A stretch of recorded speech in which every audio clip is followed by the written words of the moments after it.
नमस्ते साथियों। आज हम लोग अगले क्लास की तरफ कार्बन की दो क्लासें की आज तीसरी क्लास करते हैं। कार्बन पिछले दो क्लासों में कार्बन के मुक्त रूप की अवस्थाओं के बारे में जाना। आज कार्बन को कार्बन यौगिक के रूप में कैसे हमें प्राप्त होता है, तो कार्बन को यौगिक के रूप में जानते हैं कि कार्बन यौगिक के रूप में कैसे हमें प्राप्त होता है। तो एक सबसे महत्वपूर्ण जानकारी हम आपको बताना चाहेंगे कि पहला इंपॉर्टेंट चीज कि कार्बन सबसे पहला कार्बनिक यौगिक कौन सा तैयार किया गया। ठीक है, सर्वप्रथम सबसे पहला कार्बनिक यौगिक सर्वप्रथम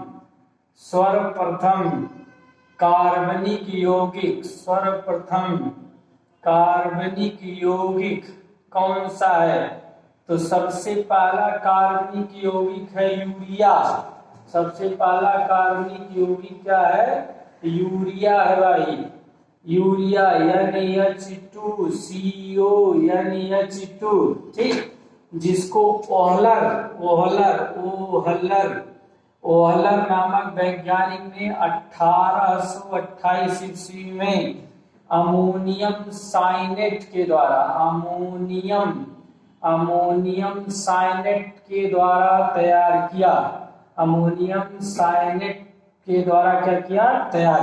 ठीक, तो बहुत इंपॉर्टेंट क्वेश्चन कि सबसे पहला कार्बनिक यौगिक कौन सा तैयार किया गया प्रयोगशाला में, तो यूरिया तैयार किया। सर्वप्रथम कार्बनिक यौगिक किसने तैयार किया, ओहलर ने तैयार किया। कब किया, 1828 ईस्वी में इसका संश्लेषण किया अमोनियम साइनेट का। ठीक, तो यौगिक के रूप में कार्बन हो गया। दूसरा कार्बन यौगिक के रूप में बहुत इंपॉर्टेंट चीज मेथेन है। इसका फार्मूला है CH4, जिसको क्या बोलते हैं, सरलतम हाइड्रोकार्बन। मीथेन को क्या बोलते हैं, सरलतम हाइड्रोकार्बन। मीथेन क्या है, सरलतम हाइड्रोकार्बन। मीथेन को प्राकृतिक गैस या मार्स गैस भी बोलते हैं। अगली जानकारी मीथेन के बारे में, प्राकृतिक गैस या मार्स गैस या फिर क्या बोलते हैं, मार्स गैस बोलते हैं। किसको बोलते हैं, प्राकृतिक गैस या मार्स गैस, मीथेन को बोलते हैं। मीथेन गैस सबसे अधिक मात्रा में कहां से मिलेगी हमें, दलदली स्थानों से,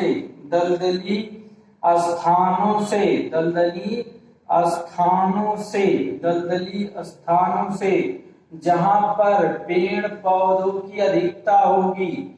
दलदली स्थानों से पेड़ पौधों की जहां पर अधिकता होगी, क्योंकि इन्हीं पेड़ पौधों के जो वेस्ट होंगे, इनकी पत्तियों के सड़ने से, ठीक है, सड़ने से ही क्या बनेगा, मीथेन गैस तैयार होगा। क्या होगा, मीथेन गैस तैयार होगा। ठीक, फिर आगे तो ये तीसरा चीज, कार्बन यौगिक के रूप में ईंधन में मिलेगा। ईंधन के रूप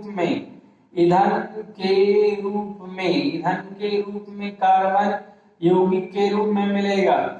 तो ईंधन के रूप की बात करें तो सबसे पहला है जैव द्रव्यमान, बायोमास। क्या है, जैव द्रव्यमान, जिसको बोलते हैं क्या, बायोमास, जिसको बोलते हैं बायोमास। अब बायोमास जैव द्रव्यमान क्या है, जो भी जीव जंतु के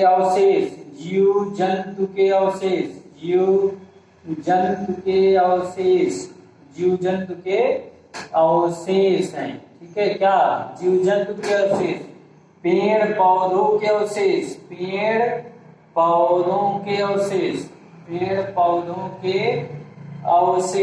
से क्या मिलेगा, बायोमास। ठीक है, तो जीव जंतु के अवशेष या पेड़ पौधों के अवशेष से जो है वही क्या है, जैव द्रव्यमान है।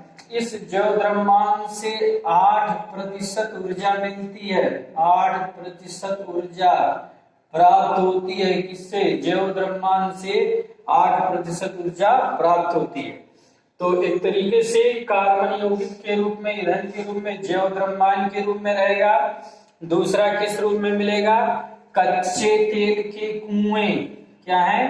कच्चे तेल के कुएं। कच्चे तेल के कुएं मतलब जिन कुओं से तेल निकाला जाएगा, कच्चे तेल के कुएं।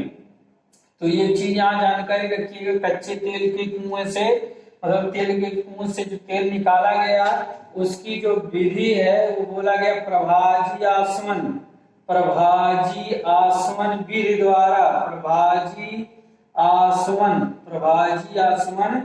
विधि द्वारा कच्चे तेल के कुएं से कच्चा तेल निकाला जाता है, प्रभाजी आसवन। फिर तीसरी चीज कोयले की खान। कोयले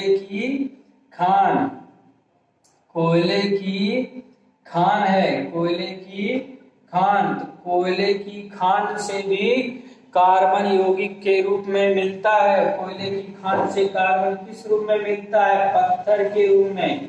कोयले की खान से कार्बन किस रूप में मिलता है?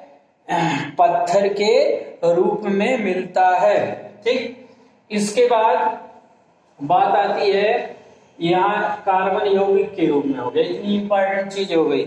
आगे जो है ईंधन, ये ईंधन पदार्थ की तीनों अवस्थाओं में मिलता है। बहुत इंपॉर्टेंट लाइन है, क्वेश्चन कई सारे इसमें बनेंगे आपके। ईंधन पदार्थ की तीनों अवस्थाओं से प्राप्त होते हैं। ईंधन पदार्थ की तीनों अवस्थाओं में पाए जाते हैं। ईंधन पदार्थ की तीनों अवस्थाओं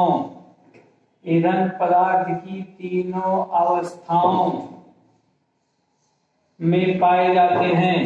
पहले की बात करें यदि ठोस ईंधन, तो ठोस ईंधन सभी जान रहे हैं, लकड़ी है। ठोस ईंधन लकड़ी है भाई, कोयला है। गांव में गाय के गोबर से उपले तैयार किए गए, उपले आज ये क्या है? ठोस ईंधन है। फिर दूसरी बात है द्रव ईंधन। तो द्रव ईंधन भी सभी जान रहे हैं। द्रव ईंधन मिट्टी का तेल, डीजल, पेट्रोल, ऐसी चीजें जो द्रव अवस्था में है वो क्या है? द्रव ईंधन मतलब द्रव अवस्था की चीजें जिसको जला के हम लोग आग बनाए या ऊर्जा प्राप्त कर रहे हैं, वो क्या है? द्रव ईंधन है। फिर द्रव ईंधन के बाद है गैस ईंधन। बहुत इंपॉर्टेंट लाइन है इसमें, गैस ईंधन के बारे में बात करें तो इसमें कई सारे गैस ईंधन हैं। एक तो सबसे इंपॉर्टेंट चीज गोबर गैस एक तरीके से गाय के गोबर से मतलब लिविंग बींग के एक्सक्रीटा से तैयार किया जाता है, जिसमें सबसे अधिक मात्रा में लगभग मीथेन होता है। उसके बाद कार्बन डाइऑक्साइड होता है। मीथेन की बात करें तो इसमें मीथेन लगभग 65 से 70% गोबर गैस में मीथेन मिलती है। कार्बन डाइऑक्साइड, फिर सल्फर, हाइड्रोजन सल्फाइड। तो गोबर गैस इन तीन गैसों का मिक्सचर है, methane, carbon dioxide, sulphur dioxide. पूछा जाता है कि गोबर गैस का मुख्य है वह क्या है? तो गोबर गैस का मुख्य है वह क्या है? मीथेन है, मार्स गैस है, प्राकृतिक गैस है। ठीक, दूसरा गोबर गैस के बाद दूसरा गैस जो है भाई वाटर गैस है। क्या है? Water gas. और वाटर गैस किन गैसों का मिक्सचर है?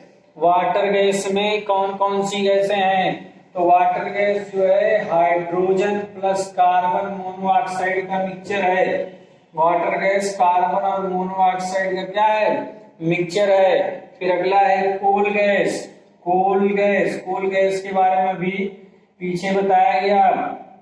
कोल गैस था, हाइड्रोजन था, कार्बन मोनोऑक्साइड था, हाइड्रोजन था, कार्बन मोनोऑक्साइड था, मीथेन था, एथिलीन, मीथेन, एथिलीन और मेथिलीन, ये क्या थे? फूल गैस थे। अगला बहुत ही important, producer gas.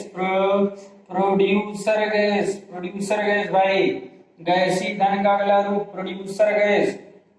Producer gas क्या है? तो प्रोड्यूसर गैस जो है नाइट्रोजन और कार्बन मोनोऑक्साइड का मिक्सचर है। देखिए यहाँ कंफ्यूजन होता है वाटर गैस और प्रोड्यूसर गैस में। तो प्रोड्यूसर गैस जो होता है तो नाइट्रोजन कार्बन डाइऑक्साइड का मिक्सचर होता है, वाटर गैस हाइड्रोजन और कार्बन मोनोऑक्साइड का मिक्सचर होता है। इसके अतिरिक्त और भी है, एलपीजी है, सीएनजी है, एलपीजी है, सीएनजी है, ये सभी क्या है? गैस ईंधन है। एलपीजी के मेन कॉन्स्टिट्यूएंट्स की बात करें तो ब्यूटेन है। एलपीजी में मुख्यतः कौन सी गैस है? ब्यूटेन है। सीएनजी में मुख्यतः कॉन्स्टिट्यूएंट्स क्या है? मेथेन है। सीएनजी में क्या है? मेथेन है। यहीं पे बात करें एलपीजी गैस के रिसाव, एलपीजी गैस का जब रिसाव होता है हमारे किचन में तो उसकी दुर्गंध आती है।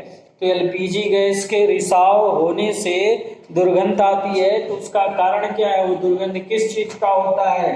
तो दुर्गंध होता है एथिल मर्कैप्टेन का, C2H5SCH। क्या होता है भाई? C2H5SCH, ethyl ethyl ethyl mercaptan. क्या होता है?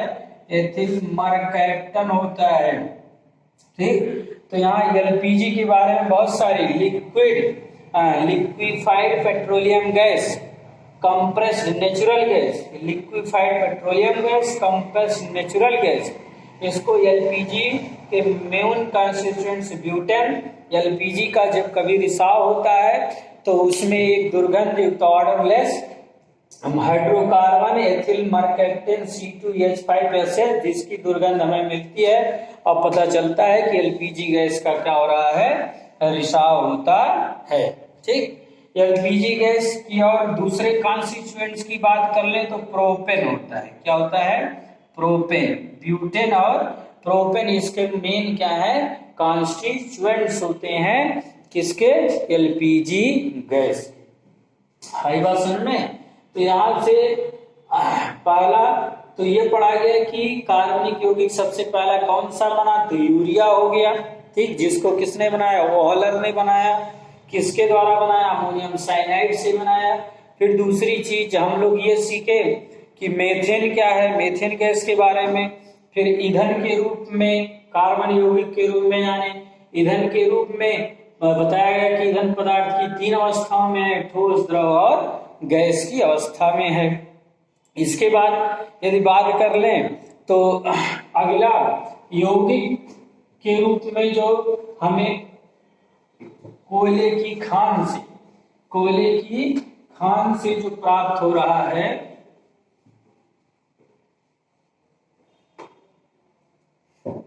कोयले की खान से ये मतलब कोयला जो प्राप्त होता है। तो यहाँ बहुत ही इंपॉर्टेंट चीज यहाँ कोयले के भी बारे में है। कोयला बताया जा रहा है 3 तरह का। कोयला क्या बताया जा रहा है?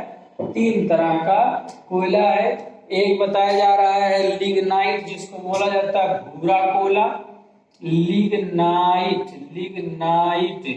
जिसको बोला जाता है, लिग्नाइट को भूरा कोयला। लिग्नाइट क्या बोला जाता है भाई? भूरा कोयला। ठीक है, जिस लिग्नाइट की यदि बात करें तो इसमें 38% कार्बन होता है। लिग्नाइट में क्या होता है? 38% कार्बन होते हैं। फिर बात करें तो इसमें 19% दाह पदार्थ होते हैं, मतलब जलने वाले पदार्थ होते हैं। 19% दाह पदार्थ होते हैं। बाकी यदि बात करें तो 43% इसमें नमी होती है, मतलब सबसे अधिक मात्रा में क्या होता है? नमी होता है। किसमें? लिग्नाइट भूरा कोयला। ठीक, फिर दूसरी कोयले की बात करें तो बिटुमेन्स होता है। दूसरा कोयला क्या है? बिटुमेन्स। ठीक, दूसरा कोयला क्या है? बिटुमेन्स है। ठीक, बिटुमेन्स की बात करें इसमें बोलते हैं डामर कोयला। क्या बोलते हैं? डामर कोयला। क्या बोला जाता है भाई? डामर कोयला। कौन? विटामिन, जिसमें लगभग 65% कार्बन होता है। विटामिन मतलब डामर कोयले में 65% क्या होता है, कार्बन होता है। इसके बाद बात करें तो एंथ्रासाइट क्या हो गया भाई, एंथ्रासाइट, ठीक है।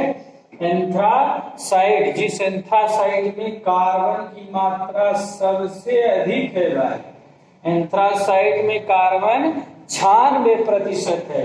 इसमें केवल 1% ही दाह्य पदार्थ है, 1% क्या है, दाह्य पदार्थ, बाकी 3% क्या हो गया, नमी हो गया। मतलब ईंधन की दृष्टिकोण से एंथ्रासाइट सबसे खराब है, ठीक। और ईंधन की दृष्टिकोण से लिग्नाइट सबसे क्या है, अच्छा है, क्योंकि इसमें दाह्य पदार्थ की मात्रा बहुत अधिक होती है, क्योंकि इसमें क्या होती है, दाह्य पदार्थ की मात्रा बहुत अधिक होती है।